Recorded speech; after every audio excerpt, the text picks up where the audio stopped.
네, 2022년도 올해 합동신학대학원 선지동산에 46회로 입학하신 신입생 여러분을 주님의 이름으로 환영하고 축하합니다. 또 2학년, 3학년 전도사님들께도 우리 주님의 은총이 함께 하시길 축원합니다. 축원합니다. 네, 합동신학대학원은 문자 그대로 신학교입니다. 이 신학교는 저와 여러분이 하나님 앞에서 하나님의 말씀을 배우고 익히는 곳입니다. 하나님 말씀 앞에서 저와 여러분이 예수 아니라면은 죄인이었다고 하는 것을 다시 한번 확인하고 그 마음속에 있는 죄악을 회개하고 반성하고 성찰하고 다시는 그 죄를 짓지 않기로 결단하고 각오하고 헌신하는 곳입니다. 그렇게 헌신한 다음에는 이제 사역자로서 하나님과 사람들 앞에서 하나님의 복음을 감당하기에 부족함이 없는 그러한 영성을 훈련하고 연단하는 그러한 곳입니다. 오늘 고린도전서 1장의 말씀을 통해서 우리 전도사님들이 합심해서 어떠한 자세로 하나님의 말씀으로 훈련을 받아야 하는지에 대해서 하나님의 교훈을 얻고자 합니다. 설교의 제목은 성령의 나타나심과 능력으로 여러분들이 훈련을 받아야 한다는 것입니다. 저와 여러분이 이 합심에서 성령의 나타나심과 능력으로 훈련을 받고자 할 때 첫 번째 명심할 교훈이 있습니다.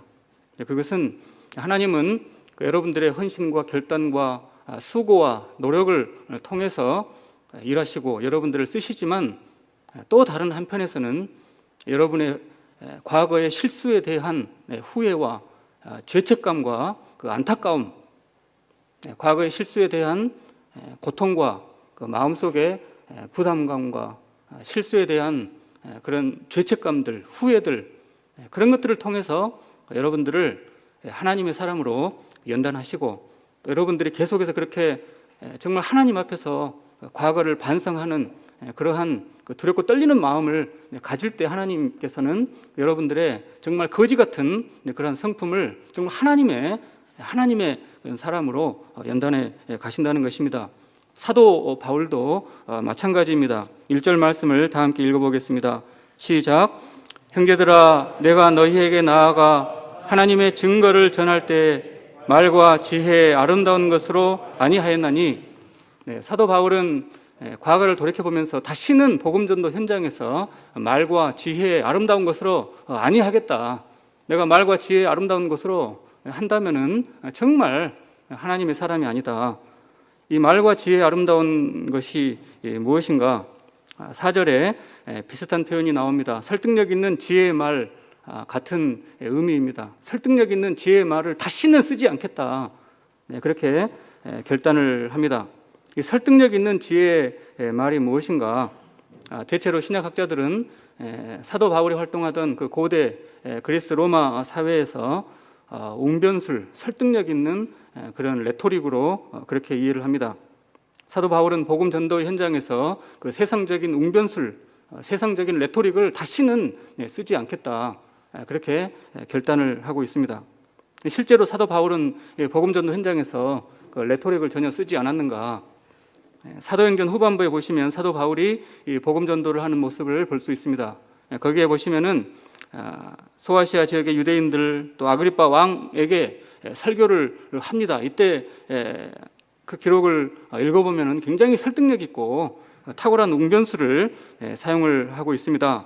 또 여러분 이제 신약 성경을 공부하시면 서신서를 공부합니다. 서신서에 교차 대꾸법이라든지 율법과 복음을 대조하는 그러한 대조법을 사용을 하고 있습니다.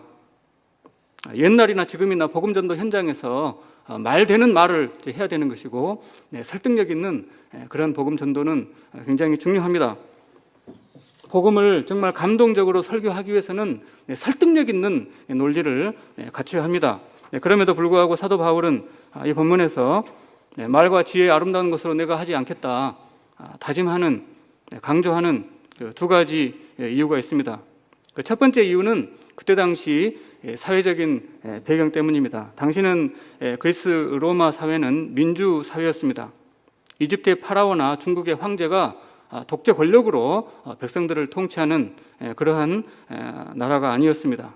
여러 도시 국가를 형성하고 시민들은 권력을 원로회에 이양을 하고, 그래서 원로회를 통해서 민의가 왕에게 전달되고, 오늘날로 보자면 매우 이제 민주적인 그러한 사회였습니다. 이런 민주적인 사회에서 시민들 간의 법적인 분쟁이 발생할 수 있습니다. 그러면 그때 당시 시민들은 오늘날 검사나 이제 변호사가 원고 피고 입장을 대신 이제 변론을 해주는데, 그때 당시는 이제 그러한 그 검사나 변호사가 없었습니다. 시민들 당사자가 자기가 직접 대중들 앞에서 자신들의 입장을 감동적으로 설교를 해야만 했습니다. 그러니까 이 수사학에 대한, 이 변론술에 대한 사회적인 수요가 매우 높았습니다. 기원전 5세기 또 4세기로 접어들면서 프로타고라스라든지 아리스토텔레스 이런 그 학자들을 통해서 아테네 중심의 레토릭이 발달하기 시작을 하였습니다. 그리고 그때 당시 시민들은 이제 민주사회였기 때문에 자기가 얼마든지 노력을 하면은 뭔가 좀 더 나은 삶을 살 수 있지 않겠는가. 그렇게 입신 출세할 수 있는 비결, 그것이 무엇입니까? 웅변술입니다. 웅변을 잘 해서 영향력 있는 정치 지도자가 될 수 있다는 것입니다. 일설에 의하면 그 프로타고라스는 오늘날 이제 돈으로 한 1억 원의 수업료를 받고 그렇게 레토릭을 이제 가르쳤다는 그런 기록이 있습니다. 당시 소피스트, 레토릭을 가르치는 이런 그 선생들은 굉장히 우리 강남의 일타 강사들처럼 연봉이 이제 수억대가 되는 것입니다. 그래서 자식이 출세하기를 바라는 그 부모들 입장에서는 저 선생님처럼 우리 아이들도 출세하면 좋겠다, 이제 그런 그 기대감이 있었습니다. 이런 상황에서 고린도 교회에 직면한 그 문제점이 무엇입니까? 거짓 교사들이 교회 안으로 들어와서 사도들의 그 세상적인 그 영향력을 이제 본받기 시작을 하고, 또 거짓 복음을 증거하고, 유대인들이 기대하는 그러한 사상들을 전파하고, 인간의 도덕과 행위가 중요한 것이 아닌가, 이런 것들을 이제 가르치기 시작을 하는 것입니다. 이런 변질된 복음을 듣고서 교회 안에 나타나는 부정적인 반응이 무엇이겠습니까? 오직 예수가 그리스도시다, 그분이 십자가에 못 박혀 죽으심으로 우리가 구원을 받았다라고 하는 이런 복음 앞에서 우리 모두가 두렵고 떨리는 마음으로 주님을 섬기는 것이 아니고, 나도 저 교사들처럼 말을 잘하는 사람이 되어서 이 교회 저 교회 돌아다니면서 지식을 가르치고 웅변으로 사람들을 감동을 해서 정당한 수업료를 받고 부와 명예를 쥐어야 되겠다, 탐욕이 자라는 것입니다. 이런 상황에서 사도 바울은 자기의 복음 전도가 사람들한테 그렇게 세상의 거짓 교사들처럼 비춰지지는 않을까 두렵고 떨리는 것입니다. 실제로 사도행전 5장에 보게 되면은 교회 안에서 명예를 얻고자 하는 그런 시도들이 나타나고 있습니다. 당시 이 그리스 로마 사회를 장악하고 있는 가장 중요한 가치는 무엇이었습니까? 명예를 얻지 못하는 수치, 명예와 수치라고 하는 이런 패러다임이 그 시대를 장악을 하고 있었고, 그 명예를 교회 안에서까지 얻겠다는 것입니다. 감동적인 연설로 얻지 못하니까 돈으로, 그 헌금으로 그 명예를 얻겠다고 하는 그러한 거짓된 시도들이 교회 안에 나타났습니다. 사도 바울은 자신의 복음 전도가 그러한 세상의 소피스트들처럼 그렇게 오해가 되지 않기를 바라는 것입니다. 사도 바울이 다시는 말과 지혜의 아름다운 것으로 복음을 전하지 않겠다 다짐한 두 번째 이유가 있습니다. 사도 바울은 회심 전에 그러한 레토릭으로 학식을 갖추고 자신감을 갖추고 자부심을 갖추고, 그래서 사람들 보기에 멋진 그러한 명예로운 삶을 살았습니다. 그래서 그런 것을 가지고 주님의 교회를 핍박을 하였습니다. 당시에는 그것이 명예로운 일이고 교회를 핍박하는 것이 하나님을 섬기는 최고의 방법이다 착각을 했습니다. 하지만 다메섹 도상에서 주님이 사울에게 찾아오시고 말씀하십니다. 사울아, 사울아, 네가 어찌하여 나를 핍박하느냐? 당신은 누구십니까? 나는 네가 핍박하고 박해하고 너 때문에 죽임을 당한 예수다. 제가 언제 주님을 대적을 했습니까?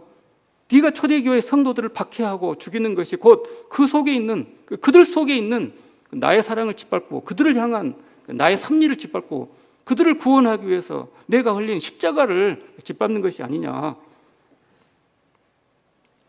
사도 바울은 그것이 하나님을 섬기는 최고의 방법이라고 자부했던 그것이 오히려 하나님을 대적하는 최고의 죄악인 것을 깨달았습니다. 다시는 그런 죄를 범하지 않기로 결단하고 다짐을 했습니다. 저도 신학교 교수로서 또 목회자로서 하나님의 말씀을 연구하고 가르치는 일을 감당을 하고 있습니다. 좀 더 잘해보려고 간절한 마음을 가지고 있습니다. 제가 간절한 마음을 가지는 그 중요한 동기가 무엇일까 반성을 해봅니다. 내가 돈을 벌기 위해서인가? 내가 세상적으로 부귀와 영화와 명예를 얻고자 함인가? 제가 좀 더 나은 교수, 제가 좀 더 나은 목회자가 되기를 간절히 바라고 나름대로 열심을 내는 가장 중요한 이유는 다시는 과거의 실수를 반복하지 말아야 되겠다. 내가 목회자라고 하면서도, 내가 신학교 교수라고 하면서도 학생들에게, 내 주변 사람들에게, 내 가족들에게 지울 수 없는 그런 상처를 주었습니다. 제가 2012년에 학교에 부임을 했습니다. 그때는 정말 잘해보려고 애를 쓰는 가운데 우리 설교학을 제가 담당을 하고 있는데, 우리 설교 실습 시간에 우리 전도사님들이 실습을 하시는 걸 보면서 마음속에 막 화가 나고 분노가 막 치밀어 올랐습니다. 왜 혼자만 고생하시지 가족들 같이 고생하려고 설교를 그따위로 하느냐고 독설을 많이 퍼부었습니다. 죄송합니다. 죄송합니다. 제가 깨달은 것은 무엇인가 하면은 제가 이 앞에서 난리 부르스를 뜬다고 하더라도 여러분은 당장 설교를 잘하기가 어렵다는 사실입니다. 그래서 상처를 받은 학우들이 있었습니다. 나는 그것이 옳은 것이라고 생각을 하고 가족들을 아주 못살게 군 그런 과거들이 있습니다. 그런 과거들은 지금도 제 마음 한구석에 남아서 그것이 그렇게 해서 결국은 네가 얻은 것이 무엇인가, 그렇게 해서 결국은 주님이 무슨 영광을 얻었는가, 누구조차고 그렇게 주변 사람들을 그렇게 독설을 퍼붓는가. 그래서 다시는 정말 그런 실수를 범하지 말아야 되겠다 다짐을 합니다. 사도 바울이 디모데전서 1장 15절 이렇게 고백을 합니다. 미쁘다 모든 사람이 받을 만한 이 말이여, 그리스도 예수께서 죄인을 구원하시려고 세상에 임하셨다 하였도다. 죄인 중에 내가 괴순이라. 죄인 중에 내가 괴순이라. 이것은 과거에 그랬다는 것이 아니고 과거에 범한 죄악들이 다 하나님 앞에서는 용서가 됐지만은 그 죄악을 범했던 그 사실에 대한 기억이 내 마음 한켠에 실존적으로 남아서 계속해서 하나님 앞에서 너는 네 꼬라지를 봐라. 예수 그리스도가 아니면 네가 어떻게 하나님의 사람이라고 하나님 앞에 설 수 있겠는가, 그렇게 말씀한다는 것입니다. 그래서 여러분들도 실수가 없지는 않을 것입니다. 실수가 오히려 많을 것입니다. 그 실수를 기억을 하시면서 다시는 하나님 앞에서 그 실수 반복하지 말아야지 결단하시고 헌신할 때 하나님께서는 그 헌신을 귀하게 사용할 줄 믿습니다.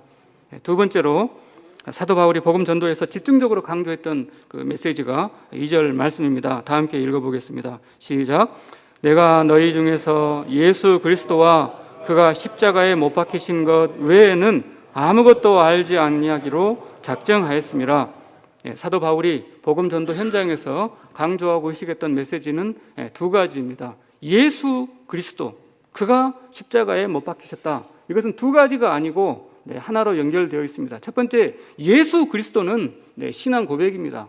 이 신앙 고백, 이 구절은 예수 그리스도는 구절이 아니고 문장입니다. 문장. 예수가 그리스도시다. 나사렛 예수가 세상을 구원하시려고, 우리를 구원하시려고 성부 하나님께서 보내주신 메시아 그리스도시다.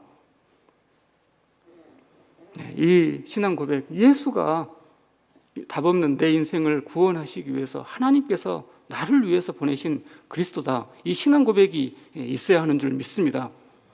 사도 바울은 어떻게 이 신앙 고백을 가졌는가? 그가 십자가에 못 박히신 것을, 자기를 위해서 십자가에 못 박히신 것을 깨달았기 때문입니다. 그 깨달음의 과정을 다시 살펴봅니다. 사도 바울은 회심 이전에 하나님을 섬기는 최고의 방법이 무엇인가? 그것은 초대교회 성도들을 핍박을 하는 것입니다. 왜냐하면 신명기 21장 23절에서 분명히 말씀하고 있기 때문입니다. 나무에 달려 죽은 자마다 하나님의 저주를 받았다. 신명기 21장 23절에서 그렇게 말씀하고 있습니다. 나무에 달려 죽은 자는 성부 하나님의, 여호와 하나님의 저주를 받은 것이다. 사도 바울은 회심 전에 사도 사울은 확신을 했습니다.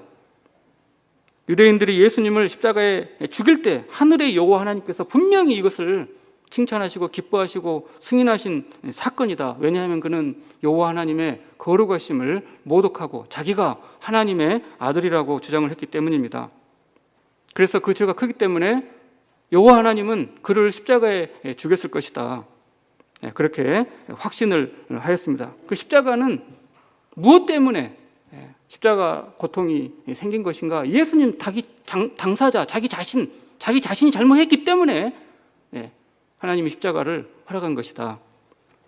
하지만 사실 그 십자가가 예수님 자신 때문에, 신성 모독 죄 때문에 하나님이 허락한 십자가가 아니고 죄인들을 구원하기 위해서 하나님이 보내신 십자가인 것을 깨달은 것입니다.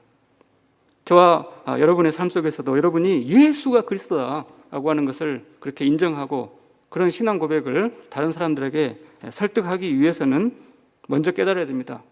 예수님이 여러분들의 죄악을 위해서, 이승진의 죄악을 위해서, 그 죄를 용서하시기 위해서 십자가에 죽어주셨다라고 하는 것을 여러분이 인정하고 깨달아야 됩니다. 여러분이 깨닫지 못하고 주변 사람들에게 하나님의 말씀을 전할 때 그것은 전부 다 여러분의 명예, 여러분의 의의를 내세우는 것입니다. 왜냐하면 여러분을 통해서 복음을 듣는 그 사람들이 무엇을 느끼는 것입니까? 여러분들의 열심과 여러분들의 노력을 통해서, 여러분의 헌신을 통해서, 여러분의 집요함을 통해서 여러분의 입에서 나오는 복음을 듣는 사람들이, 여러분 주일학교에서 여러분이 가르칠 때 여러분의 입에서 나오는 그런 가르침을 듣는 학생들이 여러분의 모습을 통해서 하나님을 만나고 하나님의 크신 은혜와 용서를 만나고 하나님의 사랑을 느껴야 되는데, 여러분 때문에 귀찮고 여러분 때문에 부담스럽고 여러분 때문에 여러분의 그 어떤 강압적이고 권위적이고 겸손하지 못하고 윽박지르는 이런 어투를 통해서 여러분을 만나고 싶겠습니까? 그들이 여러분들을 통해서 느끼는 것이 무엇이어야 됩니까? 하나님의 사랑을 느껴야 되는 것이죠.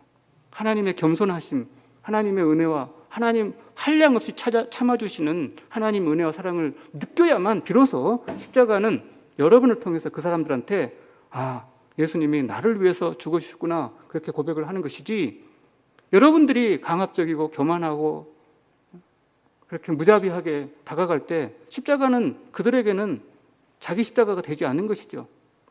그들에게는 십자가는 예수님 때문에, 예수님이 자기 죄 때문에 또는 다른 사람들 때문에 십자가에 진 것이다. 예수님은 나하고 무관하다. 십자가는 나하고 무관하다. 그렇게 할 것입니다. 그래서 정말 여러분들이 예수가 그리스도시다라고 하는 것을 가르칠 수 있으려면은 먼저 여러분들이 십자가를 만나야만 하고, 여러분 주변 사람들도 결국은 십자가를 인정할 수밖에 없도록 여러분들이 낮아지고 여러분들이 참고 여러분들이 인내하고 여러분들이 겸손하게 끝까지 버티면서 사랑으로 품어야 합니다. 우리가 사도 바울에게서 배우는 이 복음 전도의 올바른 자세, 세 번째 교훈은 3절 4절 말씀처럼 성령의 나타나심과 능력으로 해야 합니다. 성령의 나타나심과 능력으로, 이게 무슨 뜻인가? NIV에서는 성령의 능력이 나타나는 것, 성령의 능력의 나타남, 이렇게 이제 번역을 합니다. 그러니까 성령의 능력이, 성령의 감화 감동이 우리를 통해서, 사람을 통해서, 전도자를 통해서 나타나야 된다, 그런 뜻인데, 여기서 나타남이라고 하는 아포데익시스라고 하는 이 단어가 핵심입니다. 신약 성경에 한 번만 쓰이고 있습니다. 무슨 뜻인지 유추하기가 쉽지 않지만 고대 헬라 사회에서는 이 아포데익시스, 설득력 있는 웅변술에서 사람들이 인정하고 수긍하고 설득이 당할 수밖에 없는 눈에 보이는 논증의 증거, 사람들 눈에 딱 보여주는 그 논증의 결정적인 증거를 아포데익시스라고 합니다. 고대 로마 공화정 시대에 유능한 정치가 카이사르가 있었습니다. 갈리아 전쟁 이후에 원로원의 실권을 무너뜨리고 로마의 절대 권력을 장악을 합니다. 이때 카이사르의 위세를 두려워했던 브루투스가 이제 카이사르를 칼로 찔러 암살을 합니다. 당시 로마 시민들은 카이사르를 존경을 했기 때문에 많은 사람들이 브루투스를 카이사르 죽인 살인자 비난할 때 브루투스는 이제 이 레토릭으로 변호를 합니다. 저도 카이사르를 누구 못지않게 사랑을 합니다. 제가 그와 함께 친하게 지내는 것을 여러분도 보지 않았습니까? 하지만 저는 그보다 더 로마를 사랑했기 때문에 로마의 이 민주제도가 영원토록 유지가 되기 위해서 카이사르를 죽일 수밖에 없었습니다. 이렇게 하니까 이제 이 연설 덕분에 살인자가 순식간에 이제 애국자가 되었습니다. 그러자 안토니우스가 이제 등장을 해서 카이사르는 결코 흑심을 품은 것이 아닙니다. 주장을 합니다. 내가 그에게 3번이나 왕관을 바치며 왕이 되기를 간청을 했지만 그가 거절을 했습니다. 그리고 지금 그 손에 남아있는 것이 무엇입니까? 라고 물으면서 그 피 묻은 옷, 그 칼을 이제 사람들 앞에 나타나 보여서 아포데익시스를 하는 거죠. 이 피 묻은 옷이 무엇을 말하고 있습니까?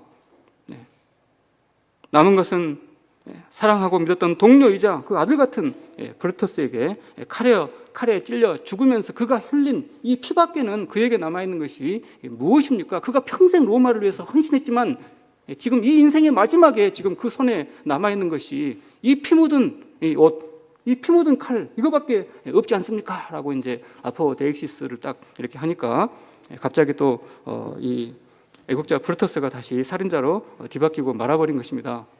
이 아포데익시스, 눈에 보이는 결정적인 설득의 증거입니다. 근데 사도 바울은 그러한 그 아포데익시스를 말하는 것이 아니고 성령께서 사람들을 감화 감동하시는, 성령께서 말씀을 우리 심령 속에서 설득하시는, 그래서 깨달아지고 저것이야말로 하나님의 말씀이다라고 그렇게 동의하게 만드는 그것입니다.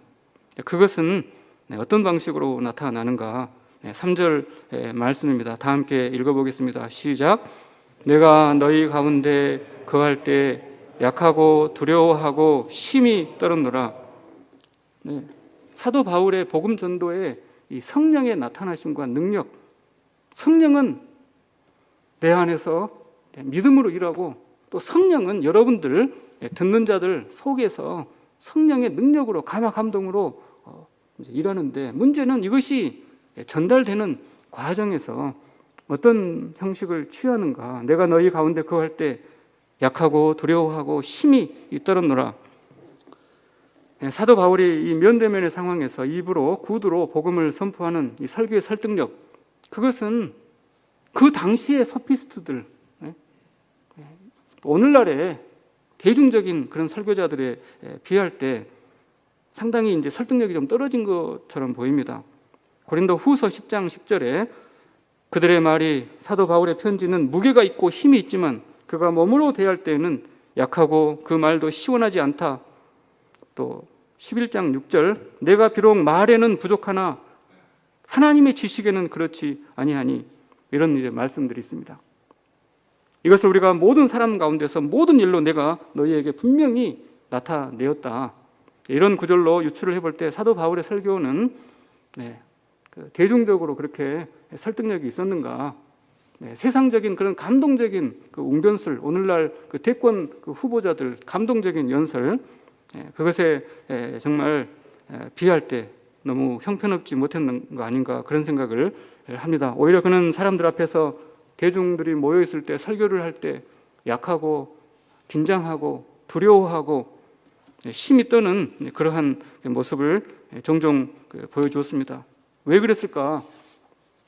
그는 가말리엘 최고의, 당대 최고의 학자로부터 최고의 수제자로 그렇게 훈련을 받아서 대중을 장악하는 그 능력에 있어서는 어느 누구 못지않게 탁월했음에도 불구하고 그는 예수를 만나고 나서 왜 이렇게 지나치게 긴장하고 두려워했었는가? 그것은 그 마음속에 스데반을 죽일 때 스데반이 죽어가면서 외쳤던 그 한마디 때문입니다. 사도 바울은 회심하기 전에 스데반 집사가 복음을 전할 때 그를 신성 모독죄로 돌을 던져 죽이는데 가장 앞장섰습니다. 그래서 스데반 집사가 그 돌에 맞아 죽어가면서 한마디를 외친 것입니다. 보라, 하늘이 열리고 인자가 예수 그리스도께서 하나님 보호자 우편에 서신 것을 보노라. 그렇게 그 한마디를 외치면서 스데반은 죽어갔습니다. 그때는 저 사람이 죽어가면서 발악하는구나 그렇게 생각을 했습니다. 하지만 예수를 만나고 계속해서 그 마음속에 그 스데반 그 집사의 그 간절한 보라, 하늘이 열리고 하나님의 보호자가 열리고 그 보호자, 하나님 보호자 우편에 예수 그리스도께서 활짝 서서 우리를 자기를 환영하는 것을 본 그 스데반의 그 마지막 외침이 사도 바울 그 심령 속에 각인이 되어 있는 것입니다. 그래서 사도 바울은 늘 그 복음 전도 현장에서 무엇을 다시 바라보는가? 나는 이제 그 하늘에 있는 우리 주님 예수 그리스도를 만날 수밖에 없고 그 앞에서 두렵고 떨리는 마음으로 그분의 말씀을 지금 이 시간 대신 전하는 것이다. 저와 여러분이 복음 전도 현장에서 장소가 어디가 됐든 규모가 얼마나 됐든 여러분이 서는 강단에서 여러분이 복음을 전하겠다고 그렇게 서 있을 때 이 자리에 대해서 이 강단에 대해서 누가 가장 관심이 많겠습니까? 바로 하나님의 말씀을 전하겠다니까는 하나님께서 삼위 하나님께서 모든 하늘의 천군 천사와 함께 하나님의 영광이 제대로 선포가 되고 있는지 그렇게 관심을 가지고 지켜 내려다보고 계시는 것입니다. 이런 두렵고 떨리는 이 엄중한 그 상황 속에서 저와 여러분은 예수가 그리스도시다. 예수가 세상을 구원하시기 위해서 하나님의 아들께서 친히 이 세상에 강림하셨다. 그렇게 선포하는 것입니다. 이것은 저와 여러분의 신앙입니다. 설교는 신앙 고백입니다. 이 신앙, 믿음은 히브리서 11장 1절의 말씀처럼 믿음은 우리가 간절히 바라는 것이고 그것은 내 안에 정금보다 더 분명한 콩탕콩탕 뛰는 내 심장을 꺼내서라도 이것이 실상이라고 하는 것을 증명할 수 있을 정도로 분명한 그러한 실상입니다. 문제는 여러분들 눈에 듣는 사람들에게는 보이지가 않는다는 거예요. 누가 그것이 보이게 하시는가? 성령 하나님께서 보여주도록 그렇게 설득을 하고 계신다는 것입니다. 나는 실상이지만은 듣는 사람들에게는 형상이 없기 때문에 그것을 설득하고 싶은 이 간절함, 내 안에 하나님의 은혜에 대한 감사와 주님을 사랑하는 그 신앙 고백이 정말 천만금보다도 분명하지만은 듣는 사람들에게는 어리석어 보이고 무능력해 보이기 때문에 그 간격 때문에 우리는 예간장이 타니까는 기도할 수밖에 없는 것입니다. 때로는 탄식이 될 수밖에 없는 것이고 왜 어찌하여 이것을 예수님이 주님이신 것을 믿지 않는가 절망할 수가 밖에 없는 것입니다. 그 간절함이 우리의 기도가 되는 것입니다.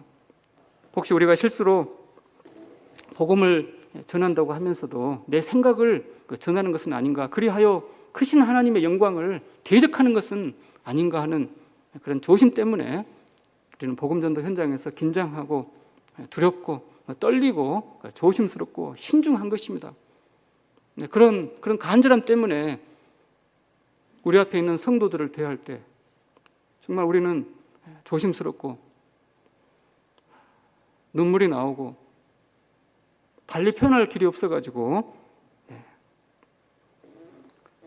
찬송을 부를 수밖에 없는 것입니다. 그런 간절함이 우리의 눈물입니다. 빌립보서 3장 12절 말씀입니다. 내가 이미 얻었다 함도 아니요 온전히 이루었담도 아니라 오직 내가 그리스도 예수께 잡힌 바 된 그것을 잡으려고 나는 달려가노라. 형제들아, 나는 아직 내가 잡은 줄로 여기지 아니하고 오직 한 일, 즉 뒤에 있는 것은 다 잊어버리고 앞에 있는 것을 잡으려고 표대를 향하여 그리스도 예수 안에서 하나님이 위에서 부르신 그 부름의 상을 얻기 위하여 나는 오늘도 달려가노라. 이러한 은혜가 우리 학우들에게 함께 하시기를 간절히 축원합니다. 기도하시겠습니다. 거룩하시고 자비가 풍성하신 하나님 아버지, 크신 은혜로 우리를 구원하여 주시고 이 합신으로 불러주시고 하나님의 사역자로 우리를 대우하여 주시고 연단하여 주시고 주님 권면하시고 끝까지 참아 인내하시며 하나님 우리의 입에서 하나님의 영광이 선포될 수 있도록 주님께서 중단 없이 우리를 인도하심을 감사하옵나이다.